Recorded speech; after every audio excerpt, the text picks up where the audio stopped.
Welcome back, you fantastic people. This is ZDS here, bringing you part 4 of my Metroid Prime Sequence Break 100% Let's Play thing. Whatever you want to call it. They call it a walkthrough, call it a Let's Play, call it a speed run. Can't really call it a speed run considering it's done in multiple portions, but then again, you could call it a segmented speed run, but regardless. In this video, we are going to fight Flaahgra. Well, first thing you have to do is actually have to get through this little area here. You have to scan 4... Whoa. Lag. We have to scan 4 runes, I guess you could call them. Just these little things here. Runic symbols. You know, we have to scan 4 of them around the room to open up the door, and then Morph Ball Bomb open a stone grate that is blocking the tunnel to get into where Flaahgra is. Flaahgra is probably the most annoying boss in the game, and the only boss I don't like. I don't like the incinerator drone, which unfortunately does qualify as a boss, as much as I don't want it to. Ah, shit! Okay, that was stupid. Where's the hive, anyway? I want to destroy those war wasp hives before I actually get all the way up there. Those hives are annoying to fucking fight against when I'm trying to get through the place. You can always destroy war wasp hives with a missile, except for the one that you have to... Pardon my stuttering, by the way, guys. It's like I'm trying to think about things to say while I play this. And with Metroid games, it's a little bit harder for me because... more uhs. Because I'm having to focus on the puzzles in the game. Granted, I've played Metroid Prime so many fucking times that, like, I know this game forward and backward and side to side and everything. Yep, there it goes. That's what I was hoping it would do. Oh, their hive's gone, so I guess it's not a big deal to kill them off. But I don't remember what I think I was saying something about on the last video. So, my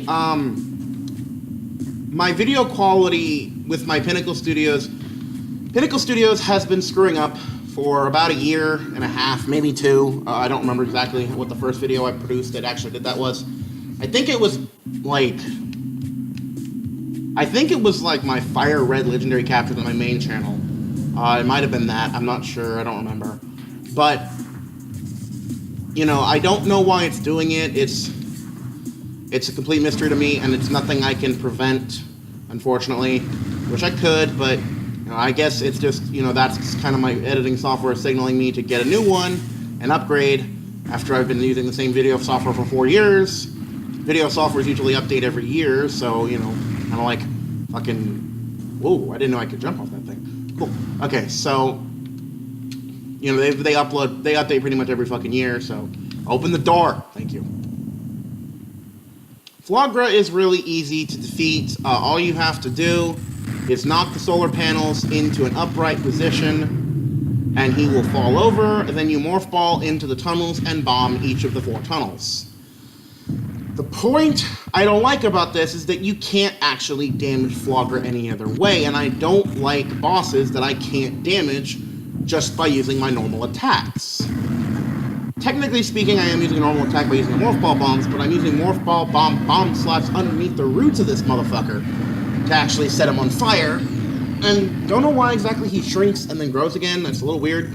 But each time you destroy one of the roots, another solar panel falls down, and you have to knock down all the solar panels before Flaahgra can knock them back up. Or vice versa. And the way to do that is to stun him with charge beam and missiles.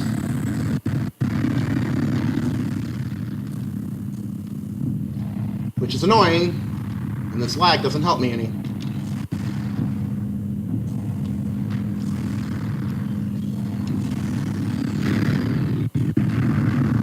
So sorry, this is gonna be annoying, because I don't like doing this. This boss battle sucks. Come on. There we go. Okay. So I got that one. I think I got that one. Oh, shit. Whoops. I've never actually gotten under him and having him fall on me before. I've beaten this game from start to finish like 30 times, and I've never actually been stupid enough to land underneath his body when he falls on the ground. But pretty much most of this video is going to be Flaahgra. I'm 5 minutes in already, and this boss sucks. I'm sorry, it's just tedious. It's not difficult, it's not enjoyable, it's just stupid. Plus, Flaahgra's boss theme has got to be the worst boss theme in any Metroid game I've ever played. Keep in mind, I've played all of them, so... well, almost all of them. I think the only ones I haven't played from start to finish are Metroid 2, Metroid 1, and Metroid Prime Hunters. But every other Metroid game I've at least sampled. Oops, there's one right over there. Be careful. Also, if you don't go into the tunnel quickly enough, when the root retracts, the Flaahgra will wake up, retract his roots back out, and then knock the solar panels back down. Along with that, if you get too close to the roots, they will swat at you, so that's also annoying. I like this kind of concept. It's much better executed in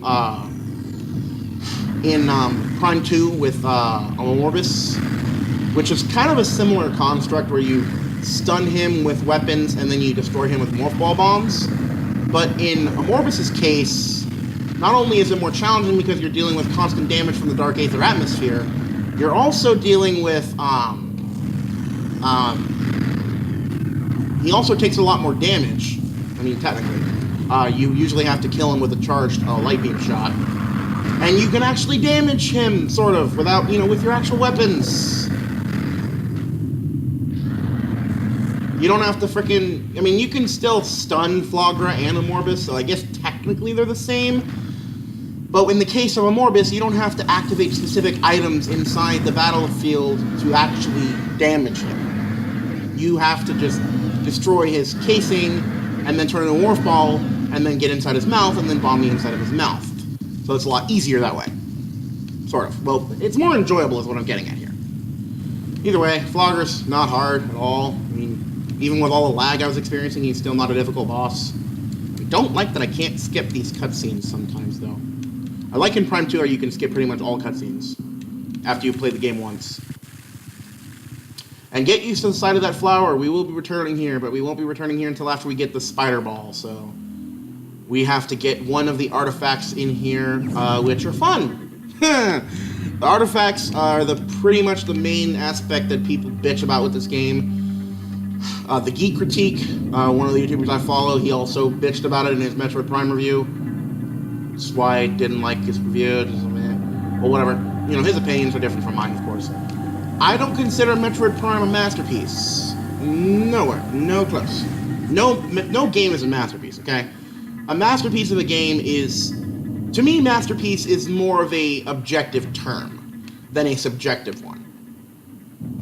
Or rather, no. It is a subjective term. Therefore, your masterpiece may be completely different from what I consider a masterpiece. And on top of that, what you consider terrible, I might consider great. Like, for example, I do love Super Metroid and Metroid Prime. Those are two of my favorite games. Two of my favorite Metroid games, especially. But the so-called black sheep of the series, or I guess you can call it the black sheep of the series, it's more commonly associated, the black sheep is more like... black sheep of the series is more commonly associated with Metroid Other M. But even Metroid Other M I like. But Metroid Prime 2 is my favorite Metroid game. Metroid Prime 1 is my favorite Metroid game to break. But Metroid Prime 2 is my favorite Metroid game overall. It's just... it is a little bit more drab, it's a lot less diverse in the sense of the world around you, but to me it's more enjoyable. I'll get into all of the wonderful reasons why I like Metroid Prime 2 over Metroid Prime 1 when I eventually do that Let's Play, which will most likely be a cheat-based Let's Play, so judge me for what you want, I don't really give a shit. But next up is going to be through Magmore Caverns, now that we have the Varia suit, and then eventually into Phendrana Drifts to obtain the Boost Ball and the Wave Beam, but we will be getting, after that, we would normally be going to the Space Pirate Base, but if you guys haven't seen my video on the early expansions, we will be getting the Ice Beam before we go to the Space Pirate Base. But we first have to get through Magmore Caverns to Phendrana Drifts, okay? So, I'm going to go ahead and call this an episode since we're right near a save center, and it's getting to about 10 minutes, so Thank you guys so much for watching. If you guys like to support the channel, links to my Twitter, my Patreon, and my main channel are all in the description down below. So support me if you have the ability to. And until next time, this has been ZDS, making YouTube fun one video at a time, and I will check you guys in the next video.